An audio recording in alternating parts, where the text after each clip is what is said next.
बात है 23 मार्च 1931 की। स्थान था लाहौर का सेंट्रल जेल और समय था सुबह के 10 बजे का। भगत सिंह अपनी काल कोठरी में बहुत बेचैन थे और उनकी बेचैनी का कारण यह नहीं था कि उन्हें फांसी होने वाली थी। वह देश के लिए शहीद होने वाले थे। उन्हें इस बात की जरा भी चिंता नहीं थी, बल्कि उनकी बेचैनी का कारण कुछ और ही था।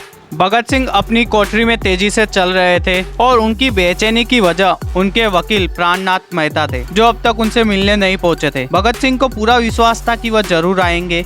अगर उनके वकील प्राणनाथ मेहता नहीं आते तो भगत सिंह की एक इच्छा अधूरी रह जाती। तभी वहाँ हाथ में अखबार लिए हुए प्राणनाथ मेहता आ गए। भगत सिंह ने पूछा, पुस्तक मिली क्या?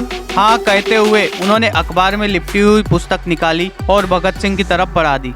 एक दिन पहले भगत सिंह ने इसी पुस्तक के बारे में अखबार में पढ़ा था, तभी से वह इसके लिए बेताब थे। पुस्तक हाथ में लेते ही उनके चेहरे की बेचैनी चली गई। सबसे पहले पुस्तक का शीर्षक पढ़ा, रिवॉल्यूशनरी लेनिन। फिर पन्ना पलटे और बिना समय गवाए पुस्तक को पढ़ने लगे।